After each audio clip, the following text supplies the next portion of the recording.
teman-teman inspirasi, pernahkah kalian membayangkan sebuah tempat yang tidak pernah tercatat di peta, tidak dikenali secara resmi, namun memiliki daya tarik yang begitu kuat, seolah-olah memanggil jiwa-jiwa yang penasaran untuk datang dan tidak pernah kembali? Di balik kabut tebal pegunungan Bogor, ada sebuah villa tua yang berdiri sendiri, menyendiri, dan dilupakan waktu. Bangunannya megah namun lusuh, dikelilingi hutan yang terlalu sunyi untuk ukuran alam bebas. Tidak ada sambungan listrik, tak ada sinyal ponsel, dan tak pernah terdengar suara kendaraan melintas. Seolah villa itu berada di dunia yang berbeda, namun masih bernaung di tengah kita. 5 mahasiswa dari sebuah kampus ternama memutuskan pergi ke tempat itu. Bukan untuk liburan, bukan untuk mencari tantangan, tapi demi menyelesaikan tugas akhir mereka, sebuah proyek dokumentasi tentang legenda urban dan psikologi ketakutan manusia. Apa yang dimulai sebagai riset ilmiah berubah menjadi mimpi buruk yang tidak pernah mereka bayangkan. Hanya satu yang berhasil keluar hidup-hidup. Namun apa yang dia bawa pulang bukanlah sekadar kisah. Inilah kisah penuh misteri dan teror dalam villa angker di Bogor, kisah menghilangnya 5 mahasiswa. Sebuah cerita yang bukan hanya akan membuat bulu kuduk kalian merinding, tetapi juga menggugah pertanyaan mendalam tentang batas antara kenyataan dan dunia yang tak kasat mata. Kisah ini kami hadirkan secara eksklusif di channel Cerita Penuh Makna Inspirasi. Untuk kalian yang menyukai cerita-cerita penuh emosi, makna, dan ketegangan yang tak terduga. Sebelum kita mulai menyelami kisah ini lebih dalam, jangan lupa untuk like, tulis pendapat kalian di kolom komentar, bagikan ke teman-teman kalian yang berani, dan subscribe agar tidak ketinggalan kelanjutan ceritanya. Karena setelah kalian mendengar kisah ini, kalian akan mengerti bahwa tidak semua tempat yang tersembunyi di balik hutan adalah sekadar bangunan tua. Adalah awal semester ganjil ketika tugas akhir mulai terasa seperti beban yang menyesakkan dada. 5 mahasiswa dari Fakultas Psikologi Universitas Swadaya Nusantara, Randy, Alin, Reza, Dira, dan Kevin memutuskan mengambil topik yang tidak biasa, eksplorasi psikis dalam kondisi ekstrem berbasis urban legend.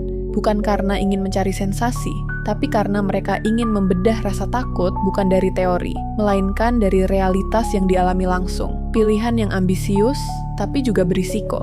Randy, ketua kelompok dan mahasiswa semester akhir dengan minat kuat pada studi kejiwaan dalam konteks budaya lokal, menemukan referensi tentang sebuah villa tua tak berpenghuni di kawasan hutan perbukitan daerah Bogor. Tidak banyak informasi yang bisa ditemukan secara daring. Hanya beberapa unggahan samar di forum lama, potongan kisah mistis dari penduduk lokal, dan 1-2 kabar orang hilang tanpa jejak. Justru karena minim data itulah, tempat itu dianggap sempurna. Alin yang skeptis, Reza yang pendiam, Dira si pemberani, dan Kevin yang hobi merekam segalanya setuju bergabung, meski dengan keraguan yang masih tersembunyi di balik tawa ringan mereka. Mereka berangkat pada Jumat pagi, dengan membawa perlengkapan kamera, alat perekam suara, logistik untuk 3 hari, dan semangat yang masih menyala. Perjalanan menuju lokasi cukup jauh, menembus jalanan kecil berbatu, melewati perkebunan yang perlahan berubah menjadi hutan lebat. Makin dalam mereka melaju, sinyal ponsel mulai hilang, dan hanya suara alam yang terdengar. Desir angin, rintik hujan, dan dentuman ranting patah dari kejauhan. Ketika akhirnya villa itu muncul di hadapan mereka, waktu telah menjelang senja. Bangunannya 2 lantai, dinding kusam, diselimuti lumut, dan pagar besi tua yang setengah roboh menyambut dengan derit menyayat. Di sekitarnya, tak ada rumah lain sejauh mata memandang. Hanya pepohonan tinggi, akar-akar menjalar, dan langit yang semakin kelabu. Malam pertama, mereka habiskan dengan merekam dokumentasi awal. Kevin mengambil footage setiap sudut rumah, dari ruang tamu dengan perabotan usang yang masih lengkap, hingga tangga tua yang meliuk ke lantai atas.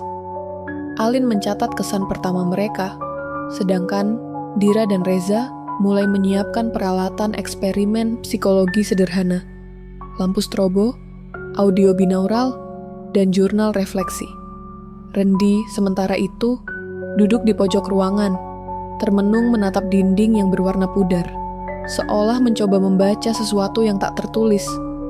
Namun ada sesuatu yang mereka abaikan, mungkin karena lelah atau terlalu bersemangat. Mereka tidak menyadari satu hal. Udara dalam villa itu terlalu hening.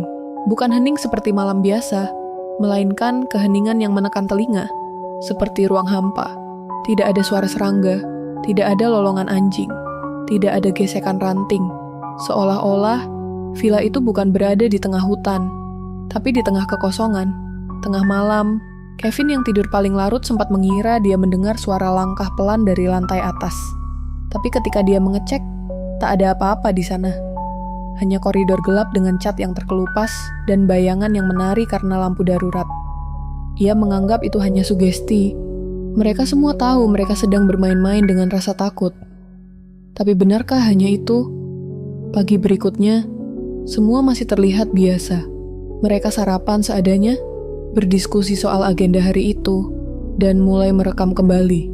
Namun suasana di antara mereka berubah. Lebih pendiam, lebih waspada. Seolah ada sesuatu yang berubah, meski tak bisa dijelaskan dengan kata-kata. Dan itulah titik ketika semuanya mulai bergeser.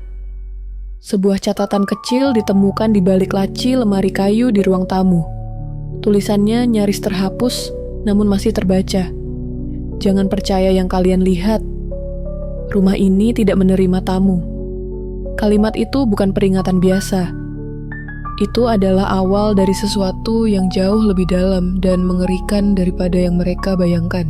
Mula-mula, semua terasa seperti kebetulan, seolah alam hanya sedang bermain-main.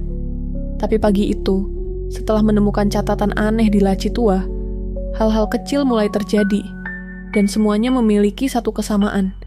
Mereka tidak bisa dijelaskan secara logis. Reza yang biasanya pendiam, tiba-tiba menjadi gelisah. Ia mulai mencatat sesuatu di jurnalnya, bukan sebagai hasil eksperimen, tapi sebagai pengakuan pribadi. Ia menulis tentang mimpi aneh yang ia alami malam sebelumnya, tentang seseorang yang berdiri di jendela lantai 2, hanya memandangi mereka dari dalam rumah. Sosok itu tak berbentuk jelas, tapi auranya terasa berat, menekan. Dan yang paling membuat merinding, Reza mengaku mimpi itu berakhir dengan suara berbisik yang sangat dekat, seolah berasal dari balik telinganya. Kamu tidak akan keluar dari sini. Mereka menganggapnya mimpi biasa, efek kelelahan dan suasana villa yang mencekam. Tapi kemudian, Kevin mengalami hal serupa. Kamera yang ia bawa, yang ia rawat dengan sangat hati-hati, tiba-tiba merekam sendiri. File hasil rekaman menunjukkan mereka semua sedang tidur, tapi ada satu frame, satu detik yang tak bisa dijelaskan. Di sana terlihat siluet seseorang berdiri di sudut ruangan. Tidak bergerak, tidak menoleh, hanya berdiri diam dengan kepala sedikit menunduk. Dan anehnya, tidak ada siapapun dari mereka yang melihat atau mendengar sesuatu malam itu. Randy mencoba menjaga suasana tetap tenang. Ia mengajak semua kembali fokus ke tujuan awal. Riset psikologis terhadap rasa takut dalam situasi nyata. Tapi tekanan di villa itu bukan sekadar tekanan emosional. Ada sesuatu yang mengikis logika mereka sedikit demi sedikit. Mereka mulai kehilangan rasa waktu. Hari terasa panjang, tapi cepat berlalu. Makanan yang mereka siapkan terasa basi lebih cepat. Jam tangan Reza berhenti tepat pukul 3 dini hari dan tak bisa dinyalakan lagi. Alin, yang sejak awal skeptis, mulai menunjukkan perubahan. Ia tak lagi aktif mencatat, melainkan duduk berjam-jam memandangi satu titik di dinding ruang tamu. Ia bilang, ia merasa seperti diawasi. Bukan oleh teman-temannya, tapi oleh sesuatu yang tak terlihat. Seperti ada mata-mata yang tersembunyi di setiap sudut ruangan, mengamati, menilai dan menunggu. Tapi menunggu apa? Hari ketiga, mereka berencana menjelajahi lantai 2 secara menyeluruh. Sejak kedatangan mereka, belum ada yang benar-benar berani memeriksa kamar-kamar di atas secara mendalam. Pintu-pintu di sana tampak berat, bahkan untuk dibuka. Beberapa macet, beberapa seperti mengunci sendiri. Tapi akhirnya mereka berhasil membuka salah satu kamar yang paling ujung. Dan disitulah semuanya berubah. Kamar itu kosong, hanya berisi lemari tua dan ranjang besi berkarat. Tapi yang aneh adalah dindingnya. Di sana terpampang puluhan coretan, garis-garis vertikal yang tampaknya ditandai satu persatu, seperti hitungan hari seseorang yang terjebak di dalam sana. Dan di bawah coretan itu tertulis samar-samar, 5 masuk, 1 keluar. Randy membeku.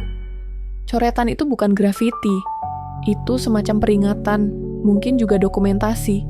Sesuatu yang ditulis dengan panik, dengan ketakutan yang nyata. Dan tulisan itu terlalu spesifik. Jumlahnya 4 coretan dihapus, 1 yang dilingkari merah, menyerupai mereka. Kevin yang merekam bagian itu mendapati kameranya tiba-tiba mati. Baterai yang baru saja diisi penuh mendadak kosong total. Dira yang berdiri di pojok ruangan mengaku melihat bayangan di balik tirai jendela. Tapi saat dibuka, tak ada apa-apa kecuali pemandangan hutan yang diam dan gelap. Malam itu mereka tidak bisa tidur. Semua berkumpul di ruang tamu, saling diam, menatap satu sama lain dengan tatapan yang tak terucap. Ketakutan yang kini mulai menyusup ke dalam keyakinan mereka. Villa itu tidak hanya tua dan menyeramkan. Villa itu hidup, dan lebih buruknya lagi, villa itu tahu mereka ada di sana. Ketika dini hari datang, dan angin dari luar menderu lebih keras dari sebelumnya, suara langkah terdengar di atas mereka. Langkah perlahan, berat, tapi sangat jelas. Tidak ada dari mereka yang naik ke lantai 2 malam itu.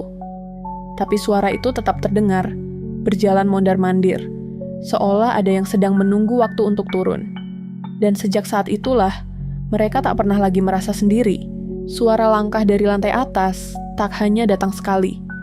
Malam berikutnya, suara itu kembali, bahkan lebih keras, lebih jelas, seolah ingin memastikan mereka tahu bahwa ada seseorang yang masih berjalan di atas. Mereka tak bisa memastikannya secara rasional. Semua kamar di lantai 2 telah dikunci, dan tak ada akses lain menuju sana, selain tangga kayu yang mulai rapuh. Tapi suara itu tetap datang setiap dini hari, jam yang sama, pukul 3 pagi. Hari-hari mereka berubah drastis. Riset yang awalnya menjadi alasan utama keberadaan mereka di villa, kini tak lagi menjadi fokus. Kamera hanya sekadar alat untuk dokumentasi, bukan lagi untuk menganalisis ketakutan. Mereka mulai saling mencatat keluhan. Reza kehilangan nafsu makan, Kevin mengalami insomnia parah, dan Dira mulai merasa terasing, meskipun mereka selalu berada dalam satu ruangan. Alin jarang bicara, hanya memandangi dinding dan sesekali menulis sesuatu di catatan pribadinya. Namun yang paling drastis adalah Randy. Ia mulai menunjukkan tanda-tanda ketegangan mental. Sebagai ketua kelompok, ia merasa bertanggung jawab menjaga kestabilan tim, tapi tekanan yang tak kasat mata membuatnya rentan. Ia mulai bicara sendiri, mengulang-ulang kalimat yang sama. Kita belum boleh keluar, belum selesai. Belum waktunya keluar. Mereka mulai meragukan keputusan awal mereka untuk menginap selama 7 hari penuh. Villa itu tak hanya memengaruhi pikiran mereka, tapi juga menggiring mereka ke dalam isolasi batin yang dalam. Sinyal ponsel menghilang sepenuhnya. GPS tak bisa mendeteksi lokasi mereka. Bahkan, suara dari luar villa, seperti angin atau serangga malam, terasa senyap, terlalu senyap. Seakan-akan mereka sudah berada di luar batas dunia yang biasa mereka kenal. Pada hari kelima, Reza menghilang. Pagi itu, semua bangun dalam keadaan panik. Tempat tidurnya kosong. Sepatunya masih di pojok kamar, jaketnya tergantung di kursi. Tapi tidak ada jejak kemana dia pergi. Mereka menyisir setiap ruangan, termasuk kamar mandi, dapur, bahkan pekarangan belakang yang penuh semak. Hutan di sekitar villa terlalu lebat dan curam untuk dijelajahi tanpa persiapan, tapi mereka tetap mencarinya sampai sore. Tidak ada hasil, tidak ada suara, tidak ada tanda-tanda bahwa Reza pernah keluar dari villa itu. Dan ketika malam turun, sesuatu berubah dalam atmosfer villa. Rasa dingin bukan hanya karena udara. Dira mulai mencium bau anyir yang datang entah dari mana. Kevin menemukan sidik jari aneh di kaca jendela dapur. Sidik jari kecil, berjejer rapat, seolah milik anak kecil. Tapi terlalu tinggi untuk ukuran tubuh manusia biasa. Alin, yang sejak awal menolak untuk percaya, tiba-tiba pingsan saat berdiri di depan cermin tua di ruang tamu. Ketika ia siuman, matanya kosong, dan dia hanya berbisik lirih, "Kita bukan tamu pertama, dan bukan yang terakhir."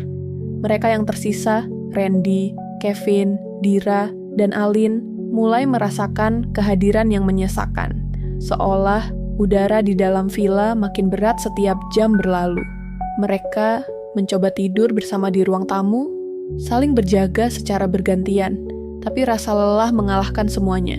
Dan ketika mereka bangun, sesuatu telah berubah dalam ruangan itu.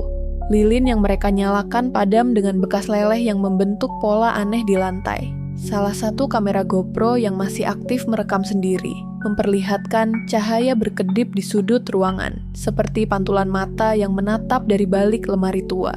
Tak ada suara, hanya napas berat dan hening yang menakutkan. Mereka kini tahu bahwa mereka bukan lagi mahasiswa yang sedang riset. Mereka adalah bagian dari sesuatu yang lebih besar, lebih tua, dan jauh lebih gelap dari yang bisa dipahami. Villa itu hidup, berpikir, dan memilih siapa yang akan tinggal.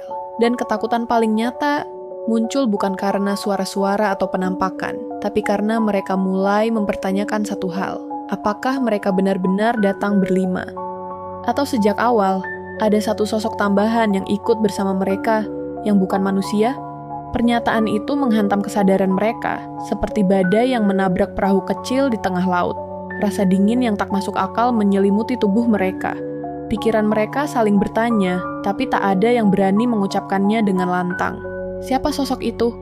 Dan selama ini, siapa yang mereka ajak bicara, tidur bersama, bahkan bagi makanan? Malam kelima menjadi malam yang tak terlupakan. Pukul 3 pagi, seperti biasa, suara langkah kembali terdengar. Tapi kali ini, suara itu tak berhenti di lantai atas. Pelan-pelan, suara itu menuruni tangga. Setiap derit kayu terdengar jelas, seolah menandai detik-detik menuju bencana. Mereka berkumpul di ruang tamu, saling menatap dengan wajah pucat. Tak ada yang berani berdiri. Napas mereka tertahan. Jantung mereka berdetak terlalu keras hingga terdengar di telinga masing-masing. Dan lalu, suara itu berhenti. Di balik tembok yang hanya berjarak 3 langkah dari tempat mereka duduk. Kevin, yang mencoba bersikap rasional, meraih kamera dan menyalakan mode night vision. Dia arahkan ke arah tangga. Lensa kamera perlahan menangkap sesuatu. Sepasang kaki kecil, kotor, dan penuh tanah, berdiri diam di anak tangga terakhir.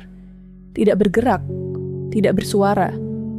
Saat Kevin mengarahkan kamera lebih tinggi, layar memperlihatkan sosok anak kecil perempuan. Rambutnya panjang menutupi wajah.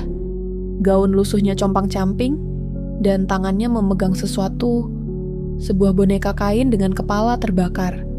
Kamera kemudian mati. Baterai yang masih penuh, tiba-tiba habis seketika. Gelap total meliputi ruangan.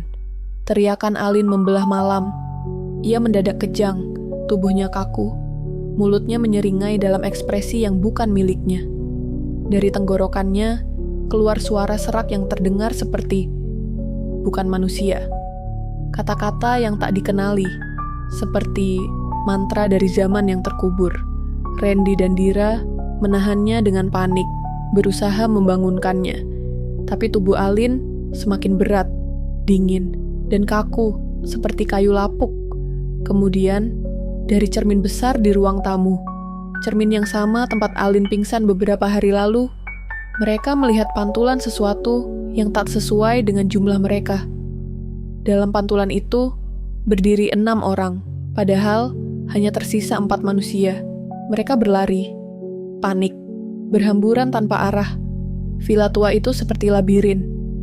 Tangga yang tadi ada, kini lenyap. Pintu-pintu terbuka ke ruangan yang tidak mereka kenali. Lantai demi lantai seperti memutar ruang dan waktu. Dinding-dinding terasa lebih dekat, seperti menelan mereka pelan-pelan. Jeritan Kevin terhenti mendadak, lalu bergema kembali dari arah yang tak masuk akal. Dari atas, dari bawah, dari balik tembok. Randy mencoba membacakan doa, tapi lidahnya keluh. Dira menarik tangannya dan menyeretnya ke ruang dapur.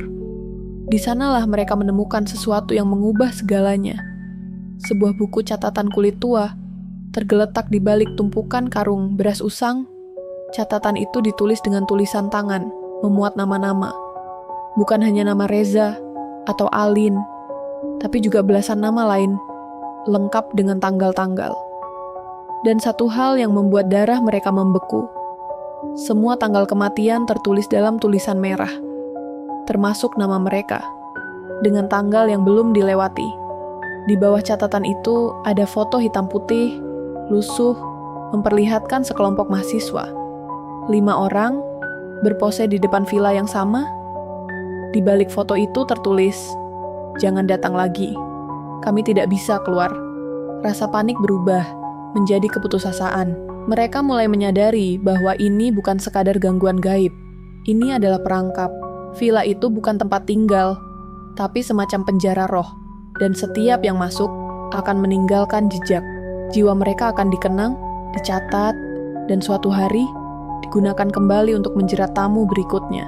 Ketika mereka berbalik, cermin di dapur memantulkan sosok Reza berdiri di belakang mereka, tersenyum tipis, tapi tubuh Reza tidak lagi utuh. Bayangan itu perlahan menghilang, menyisakan suara berbisik. Kalian selanjutnya, bisikan itu menggema dalam kepala mereka. Bahkan setelah sosok Reza di cermin lenyap, bersama bayangannya yang tak sempurna. Rendi dan Dira berdiri mematung di dapur yang semakin gelap. Udara terasa padat, seperti dipenuhi. Bisikan tak terdengar yang datang dari celah dinding dan lantai kayu lapuk.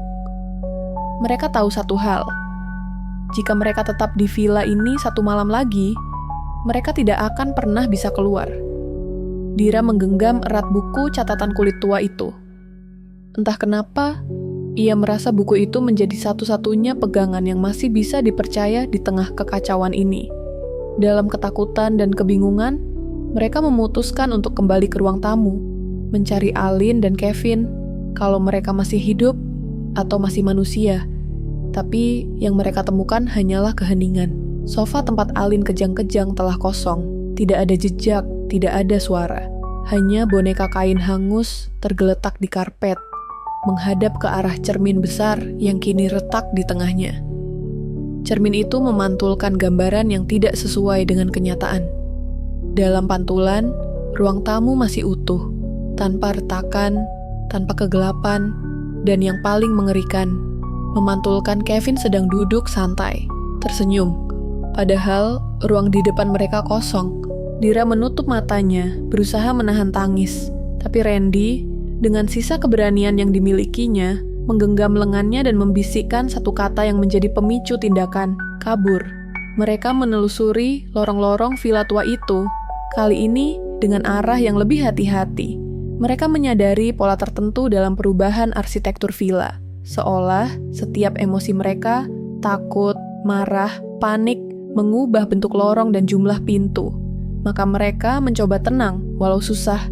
Dira memeluk buku itu erat, sambil membaca pelan catatan-catatannya, mencoba memahami makna tersembunyi dari nama-nama dan tanggal.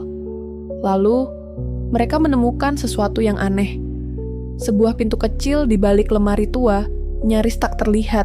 Saat dibuka, pintu itu membawa mereka ke ruang bawah tanah yang gelap dan lembab, dengan dinding batu tua yang dipenuhi coretan dan bekas cakaran. Di dalamnya, ada altar sederhana dari batu, dengan ukiran nama-nama yang sama dengan yang tertulis di buku. Di altar itu pula, mereka menemukan jasad tua, meringkuk di pojok ruangan. Jasad itu memegang kalung kecil dari benang merah yang sama dengan gelang di pergelangan tangan Reza dulu. Tubuhnya sudah nyaris membusuk, tapi masih menyisakan ekspresi ketakutan yang membeku di wajah. Dira tersentak. Ia teringat sesuatu. Dalam catatan buku itu ada nama Arum, dan di bawahnya tertulis, yang pertama memanggil, sosok yang memulai kutukan, mungkin yang mengikat roh-roh mahasiswa itu untuk selamanya di villa ini. Dan kalau memang benar demikian, mungkin cara untuk memutuskan kutukan adalah mengakhiri jejak Arum. Mereka membakar buku catatan itu di altar batu, menggunakan lilin kecil dari rak tua di ruangan. Api menyala pelan, merambat pada kulit buku yang lembab dan tua.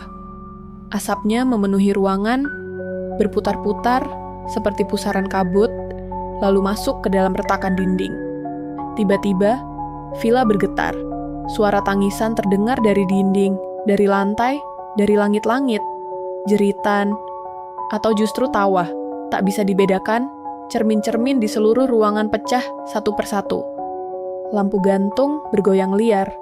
Villa seolah menolak dilepaskan dari kutukannya. Randy menarik Dira keluar dari ruang bawah tanah. Mereka berlari tanpa menoleh. Kali ini lorong tidak berubah. Pintu depan villa kini terbuka lebar, memperlihatkan pekarangan yang diterangi cahaya pagi yang pucat. Tanpa pikir panjang, mereka menerobos keluar. Saat kaki mereka menyentuh rerumputan basah di luar pagar besi villa, segalanya hening. Tak adpom. Ada suara. Tak ada angin. Villa di belakang mereka terlihat seperti biasa, tua, megah, tapi kosong. Tidak ada jeritan. Tidak ada Reza, tidak ada Alin, tidak ada Kevin, dan itulah yang paling menyakitkan. Mereka keluar, tapi tidak semua bisa diselamatkan. Kalimat itu berulang dalam kepala Dira saat ia duduk diam di ruang interogasi sebuah kantor polisi kecil di kaki Gunung Salak. Cahaya lampu neon menggantung dingin di atas kepalanya, menyinari matanya yang sembab dan wajah pucat penuh luka gores. Di sebelahnya, Randy terlihat tak kalah hancur. Baju mereka masih berdebu dan basah. Sepatu penuh lumpur dari pekarangan villa yang kini hanya tinggal bayangan dalam benak mereka. Mereka telah melaporkan semuanya. Hilangnya 3 teman mereka, suara-suara gaib, perubahan arsitektur, cermin-cermin misterius, buku kutukan, hingga jasad Arum di ruang bawah tanah. Tapi respons yang mereka terima hanya tatapan tak percaya dan desahan ragu dari para petugas. Kalian pasti trauma, teman kalian mungkin tersesat, kita akan kirim tim SAR. Begitu kata salah satu petugas mencoba terdengar simpatik, tapi terasa dingin. Tapi yang lebih membuat dada Dira sesak adalah saat mereka kembali ke lokasi villa bersama petugas. Villa itu tidak ada. Di tempat yang sama, hanya ada tanah kosong dan ilalang tinggi, seolah bangunan itu tak pernah berdiri. Tidak ada pagar besi, tidak ada gerbang tua, tidak ada jejak fondasi. Villa itu lenyap, bersama dengan semua bukti yang bisa mereka gunakan untuk membuktikan kisah mereka bukan khayalan. Sejak saat itu, Dira dan Randy terperangkap dalam pusaran ketidakpercayaan. Keluarga Reza, Alin, dan Kevin mempertanyakan mereka habis-habisan. Ada yang menuduh mereka menyembunyikan sesuatu, ada yang mencurigai keterlibatan dalam hilangnya ketiga teman mereka. Media lokal bahkan sempat mengangkat berita mahasiswa hilang di Gunung Salak. Tapi sorotannya cepat redup karena tak ada jejak nyata yang bisa ditelusuri. Hari-hari berikutnya menjadi lebih sunyi. Dira tak lagi berani menatap cermin terlalu lama. Setiap pantulan seolah menyimpan sesuatu yang tak seharusnya ada. Randy memilih cuti kuliah dan menghilang dari grup WhatsApp angkatan. Ia kembali ke kampung halamannya, katanya untuk menenangkan diri. Tapi Dira tahu, itu bentuk pelarian dari rasa bersalah dan tekanan batin yang terlalu berat untuk ditanggung. Sementara itu, Dira mulai mencatat ulang semuanya. Setiap detail peristiwa, ia tuliskan dalam jurnal baru. Ia takut ingatannya memudar, takut kebenaran akan tertelan oleh waktu dan keraguan. Ia mulai mencari informasi lain, membaca berita-berita lama, menjelajah forum-forum misteri, bahkan menelusuri legenda urban seputar Gunung Salak dan villa-villa tua di sekitarnya. Tapi hasilnya nihil. Hingga suatu malam, saat ia sedang membaca ulang tulisannya sendiri, sebuah hal aneh terjadi. Tinta di buku catatannya berubah warna, dari hitam menjadi merah gelap, seperti darah yang baru mengering. Kalimat terakhir yang ia tulis sebelumnya kini bertambah sendiri. Kau belum selesai, mereka belum bebas. Dira membeku, tangannya gemetar, jantungnya berdentum keras. Ia tahu ini bukan mimpi. Villa itu mungkin sudah hilang dari dunia nyata, tapi jalinan yang mengikatnya dengan dunia mereka belum terputus. Dan jika ia tak berbuat sesuatu, mungkin villa itu akan muncul kembali. menunggu korban berikutnya. Kalimat itu terngiang setiap malam dalam kepala Dira. 2 tahun setelah malam mengerikan yang telah mengubah hidupnya selamanya. Ia masih menyimpan jurnal itu, buku bersampul hitam, dengan halaman yang sebagian ternoda tinta merah pekat. Sudah ratusan kali ia mencoba membuangnya, membakarnya, bahkan menguburnya di tanah basah. Namun, entah mengapa, buku itu selalu kembali. Diletakkan begitu saja di meja belajar, atau tergeletak di bawah bantal tempat ia tidur, seperti bagian dari dirinya yang tak bisa ditinggalkan. Dira kini bukan lagi mahasiswi. Ia bekerja sebagai asisten dosen di jurusan yang sama. Namun hidupnya terasa statis, nyaris beku. Ia menjalani hari-hari seperti orang setengah sadar, tenggelam dalam rutinitas tanpa jiwa. Teman-temannya dulu sudah berpencar, sebagian lulus, sebagian pindah, dan sebagian memilih untuk tidak lagi bersinggungan dengannya. Mungkin karena rasa takut, atau mungkin karena ia kini menjadi pengingat hidup akan trauma yang tak ingin mereka ingat lagi. Ia tak pernah berbicara tentang villa itu lagi. Bahkan, nama Reza, Alin, dan Kevin nyaris tak pernah disebut. Hanya sesekali, saat hujan turun deras seperti malam itu, kenangan akan merambat naik, menggenangi pikirannya dengan bayangan jeritan dan cermin-cermin retak. Sampai pada suatu pagi, di ruang dosen yang hening, seorang kolega menyerahkan padanya selembar berita cetak. Hanya 1 kalimat yang dibacanya, tapi cukup untuk menghantam dadanya seperti palu godam. 3 pendaki hilang misterius di hutan sekitar Gunung Salak. Lokasi terakhir diduga bekas bangunan tua peninggalan Belanda. Dira membeku. Tangannya gemetar tak bisa menggenggam kertas itu lebih lama. Ia mencoba menyangkal, mencari penjelasan rasional. Namun kata-kata dalam artikel itu terlalu familiar. Jumlah korban, lokasi, deskripsi samar tentang bangunan tua yang tidak tercatat dalam peta modern. Semua itu membangkitkan luka lama yang belum sepenuhnya sembuh. Beberapa jam setelah membaca berita itu, Dira kembali membuka jurnalnya. Di halaman terakhir, di bawah tulisan tinta merah 2 tahun lalu, kini muncul kalimat baru. Ia yakin betul tulisan itu bukan darinya. Kau satu-satunya yang tahu jalan keluar. Dira tak lagi bisa diam. Ada bagian dalam dirinya yang tak tahan lagi hidup dalam ketakutan tanpa tindakan. Ia tahu ini bukan hanya tentang dirinya, bukan hanya tentang luka batin atau trauma masa lalu. Ada sesuatu yang jauh lebih besar, lebih jahat, dan lebih kuno yang bersemayam di antara celah dimensi di villa itu. Dan kini, ia merasa, mungkin ia adalah satu-satunya orang yang masih bisa menghentikannya. Namun untuk itu, ia harus kembali ke tempat yang telah merenggut 3 temannya, kembali ke hutan itu. Kembali ke villa yang seharusnya tak ada. Dan untuk pertama kalinya dalam 2 tahun, Dira menulis sebuah pesan, pendek dan jelas, ke nomor yang sudah lama tidak ia hubungi, Randy. Kita harus bicara tentang villa itu. Sekarang, pesan itu dikirim Dira dengan jari gemetar, dan hanya butuh 3 menit bagi Randy untuk membalas. Jawabannya singkat, tapi penuh makna. Di tempat biasa, jam 7.10, tempat biasa adalah warung kopi kecil dekat kampus, tempat mereka dulu sering mengerjakan tugas kelompok. Tempat itu nyaris tak berubah, bangkunya masih dari rotan, aroma kopi robusta masih menggantung di udara, dan pemiliknya, Pak Gito, masih menyapa dengan senyum letih yang sama. Tapi kali ini, suasananya terasa berbeda. Ada semacam ketegangan diam-diam yang menyelimuti percakapan mereka. Seolah 2 orang yang berbagi rahasia terlalu gelap untuk diucapkan dengan lantang. Randy datang dengan wajah lebih tua dari usianya. Matanya cekung, rambutnya mulai beruban di bagian pelipis. Ia tak langsung bicara, hanya memandangi Dira seolah mencoba memastikan bahwa ini bukan sekadar mimpi buruk yang kembali muncul. Aku juga melihatnya, Dir, katanya akhirnya. Berita itu, lokasinya, sama.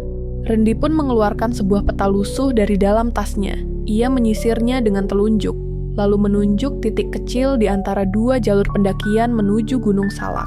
Titik itu tidak memiliki nama, hanya sebuah coretan tangan bertinta merah. X Villa 1928. Teman pendakiku dulu pernah cerita. Lanjutnya, ada wilayah larangan di sini. Katanya tanah itu nggak bisa dipetakan digital, kompas nggak berfungsi, banyak yang hilang arah. Aku kira itu cuma mitos, sampai berita itu muncul. Mereka saling menatap dalam diam. Rasa takut lama yang telah mereka kubur, dalam-dalam kini mencuat kembali. Tapi yang lebih mengejutkan adalah fakta bahwa villa itu, yang semestinya sudah menghilang bersamaan dengan malam penuh teror 2 tahun lalu, ternyata kembali menampakkan diri. Dira menambahkan satu informasi terakhir tentang jurnalnya yang terus muncul kembali, dan kalimat baru yang entah ditulis oleh siapa. Kau satu-satunya yang tahu jalan keluar. Kalimat itu mengarah padanya. Tapi keluar dari apa? Percakapan itu menjadi titik awal dari keputusan besar. Mereka sadar, jika mereka tidak bertindak, akan ada lebih banyak nyawa melayang. Dan yang lebih menakutkan, villa itu seolah hidup, memilih korbannya, muncul sesuai waktu yang tidak bisa diprediksi, dan menghapus jejaknya dari dunia nyata. Randy mengaku sempat bertemu seseorang dari komunitas mistik Jawa Barat, seorang pria tua yang menyebut villa itu sebagai gerbang Lareman, tempat peralihan antara dua alam. Dalam bahasa Sunda kuno, Lareman berarti menyusup diam-diam. Villa itu bukan hanya bangunan angker. Ia adalah perantara. Dan seseorang atau sesuatu sedang memanfaatkannya untuk masuk ke dunia ini. Malam itu, keduanya membuat keputusan yang tak akan pernah bisa dibatalkan. Mereka akan menyusun kembali petunjuk yang mereka punya, memetakan jalur masuk ke kawasan terlarang itu, dan mengumpulkan semua informasi mistis yang pernah mereka abaikan. Dan di tengah-tengah percakapan, Dira menunjukkan sesuatu yang membuat darah Randy seketika dingin. Foto satelit dari Google Earth yang ia simpan sejak pagi tadi. Di tengah hutan, di antara kanopi pepohonan yang rapat, tampak bentuk bangunan dengan arsitektur kolonial. Tak pernah muncul sebelumnya, namun sekarang terlihat jelas. Villa itu kembali. Dan kali ini, ia tak menyembunyikan diri. Dira dan Randy tahu mereka tidak bisa lagi mengabaikan kenyataan itu. Semakin lama villa itu terlihat jelas, semakin dalam pula jebakan yang menanti mereka, dan siapa saja yang berani mendekat. Dengan berat hati, mereka memutuskan untuk mulai menyusuri sejarah villa tersebut, mencari petunjuk yang mungkin tersembunyi dalam arsip-arsip lama, naskah kuno, dan cerita yang selama ini dianggap sekadar mitos. Malam itu, mereka bertemu kembali di perpustakaan kampus, sebuah ruangan berdebu yang penuh dengan tumpukan buku-buku tua. Suasana sunyi hanya diiringi suara desisan kipas angin, dan sesekali denting jam tua di sudut ruangan. Dengan hati-hati, mereka membuka beberapa buku sejarah lokal dan arsip-arsip Belanda yang pernah disimpan rapi di sana. Di antara lembar-lembar yang rapuh, mereka menemukan sebuah catatan harian milik seorang arsitek Belanda yang pernah membangun villa itu pada tahun 1928. Catatan itu bukan hanya berisi detail konstruksi, tapi juga kisah gelap yang tersembunyi di balik bangunan megah itu. Arsitek tersebut menulis tentang sebuah ritual rahasia yang dilakukan para penghuni villa, sebuah upacara yang melibatkan pemanggilan roh dan perjanjian dengan entitas dari dunia lain demi kekayaan dan kekuasaan. Semakin dalam mereka membaca, semakin jelas bahwa villa itu bukan sekadar tempat tinggal, melainkan sebuah pintu gerbang antara dunia nyata dan alam gaib. Ritual tersebut membuat villa menjadi semacam wadah yang mampu menarik makhluk-makhluk yang tidak bisa dilihat mata manusia biasa. Namun, catatan itu juga menyebutkan adanya satu kelemahan, sebuah benda pusaka yang bisa menutup gerbang tersebut, sebuah medali tua yang hilang entah kemana setelah Perang Dunia Kedua. Tekanan semakin terasa saat mereka mencoba mengumpulkan informasi dari warga sekitar. Banyak yang enggan bicara, ada yang hanya mengalihkan pandangan, dan beberapa hanya menggeleng pelan ketika ditanya tentang villa itu. Tapi, seorang nenek tua yang tinggal tidak jauh dari lokasi villa akhirnya membuka mulut. Ia menceritakan pengalamannya saat masih muda. Bagaimana villa itu selalu dihantui oleh suara-suara aneh, bayangan yang bergerak sendiri, dan aroma dupa yang tiba-tiba memenuhi udara tanpa ada yang menyalakannya. Bahkan, katanya. Pada malam-malam tertentu, cahaya-cahaya kecil seperti kunang-kunang akan berkumpul di sekitar villa, seolah memberi isyarat bahwa sesuatu sedang terjadi di dalamnya. Dira dan Randy menyadari bahwa mereka sedang memasuki sesuatu yang jauh lebih besar dari sekadar kisah horor biasa. Mereka tidak hanya berhadapan dengan bangunan tua yang angker, tapi juga dengan kekuatan gelap yang telah hidup selama puluhan tahun dan kini mulai bergerak kembali. Klimaks emosional mulai terasa ketika Dira menyadari bahwa medali pusaka yang disebut dalam catatan itu mungkin masih tersimpan di antara barang-barang peninggalan keluarganya yang selama ini tidak pernah ia perhatikan. Sebuah beban berat jatuh ke pundaknya. Karena jika benar medali itu ada, maka tugasnya bukan hanya untuk bertahan hidup, tapi juga untuk menghentikan siklus kengerian yang telah menghantui villa itu selama puluhan tahun. Dalam keheningan malam yang mencekam, Dira dan Randy berjanji untuk mencari medali itu dan menghadapi apapun yang akan mereka temui di villa. Mereka tahu jalan ini tidak akan mudah, bahkan mungkin berujung pada kehilangan yang lebih besar. Namun, demi sahabat-sahabat mereka yang sudah pergi, dan demi siapa saja yang mungkin menjadi korban berikutnya, mereka harus melangkah maju. Malam itu, di balik jendela perpustakaan yang berkabut, terdengar suara angin yang berbisik seolah memberi peringatan, "Jangan kembali, atau kau akan hilang seperti mereka." Bisikan angin malam itu terus terngiang di telinga Dira dan Randy saat mereka berdiri di depan gerbang villa yang kelam dan sunyi. Dengan hati berdebar dan napas yang memburu, mereka tahu bahwa malam ini bukan lagi tentang sekadar keberanian, melainkan tentang bertaruh nyawa demi mengungkap misteri yang selama ini menyelimuti tempat itu. Gerbang besi tua itu berderit pelan ketika mereka dorong perlahan. Bayangan pepohonan yang bergerak tertiup angin menambah kesan menyeramkan. Semua tanda dan peringatan seolah memperingatkan mereka agar mundur. Namun tekad untuk mencari medali pusaka dan mengakhiri kengerian ini jauh lebih kuat. Langkah mereka menyusuri lorong depan villa terasa berat dan hening. Tiap sudut tampak seperti menyimpan rahasia gelap yang ingin terungkap. Bau lembab dan aroma dupa yang samar-samar menguar menambah ketegangan di udara. Dira mengingat semua kisah yang telah didengar dan fakta bahwa 5 mahasiswa sebelumnya lenyap tanpa jejak. Mereka adalah bukti nyata bahwa villa ini bukan sekadar bangunan angker, tapi tempat di mana kenyataan dan dunia lain saling bertabrakan. Saat mereka memasuki ruang utama villa, suara langkah kaki mereka seolah menggema, menembus keheningan yang menyesakan. Randy menyalakan senter kecil. Cahaya redup menari di dinding penuh lukisan dan ornamen tua. Tiba-tiba, pintu belakang berderit keras, seakan ada sesuatu yang membuka jalur di belakang mereka.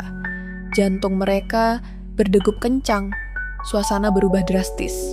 Suara bisikan halus, seperti nyanyian dari dunia lain, mulai terdengar dari sudut-sudut ruangan. Bayangan gelap tampak berkelebat di antara cahaya senter. Dira dan Randy tahu, mereka tidak sendirian. Ketegangan mencapai puncak saat sosok samar muncul di ujung lorong. Wajahnya tak jelas, namun aura kelam yang terpancar membuat bulu kuduk meremang. Makhluk itu melayang mendekat, dan udara di sekitarnya menjadi dingin menusuk. Dira menggenggam erat tangan Randy, mencoba menahan rasa takut yang menyesakkan dada. Di tengah kengerian itu, Dira ingat medali pusaka yang harus ia temukan. Ia yakin benda itu satu-satunya kunci untuk mengakhiri kutukan villa ini. Namun, untuk mendapatkannya, mereka harus melewati ujian yang jauh lebih berat, menerima kenyataan bahwa villa ini dihuni oleh roh-roh yang tak bisa dibohongi.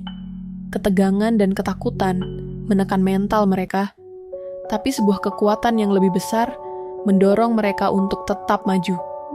Mereka tahu bahwa mundur bukan pilihan, apalagi setelah kehilangan 5 sahabat yang begitu berharga.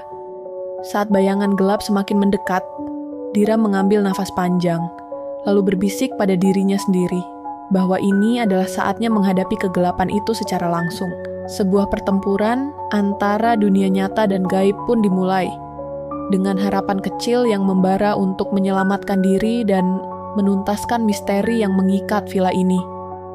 Dalam momen-momen itu, semua kenangan akan 5 mahasiswa yang hilang, janji kepada keluarga mereka, dan rasa tanggung jawab sebagai sahabat menjadi bahan bakar semangat untuk melawan ketakutan. Malam itu, di dalam villa angker itu, terjadilah pertarungan terakhir yang menentukan siapa yang akan tetap hidup dan siapa yang akan hilang selamanya. Setelah melewati perjalanan panjang yang penuh dengan ketegangan, kegelapan, dan misteri yang tak terjelaskan, kita diingatkan bahwa kadang dalam hidup, keberanian tidak hanya tentang melawan ketakutan di luar, tetapi juga mengatasi keraguan dan rasa bersalah dalam diri sendiri. Kisah Villa Angker di Bogor ini bukan sekadar tentang hantu atau tempat yang menakutkan. Lebih dari itu, ia mengajarkan kita pentingnya menghargai waktu bersama orang yang kita cintai, mempercayai naluri, dan memahami bahwa beberapa rahasia memang sebaiknya tidak diganggu. Kisah 5 mahasiswa yang menghilang di villa itu membawa pesan mendalam bahwa mencari kebenaran harus dilakukan dengan hati-hati dan kesiapan menghadapi konsekuensi.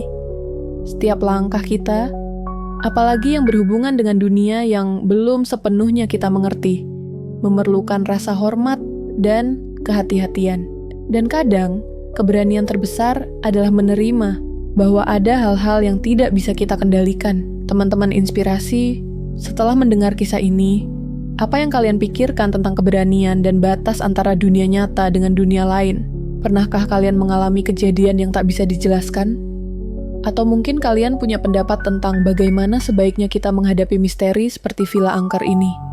Tulis pengalaman atau pemikiran kalian di kolom komentar, karena berbagi cerita adalah cara kita saling menguatkan. Jangan lupa untuk like video ini jika kalian merasa kisah ini membuka wawasan atau menambah rasa penasaran. Bagikan juga kepada teman-teman yang suka cerita penuh makna dan misteri seperti ini, agar semakin banyak yang mendapatkan inspirasi dari pengalaman ini.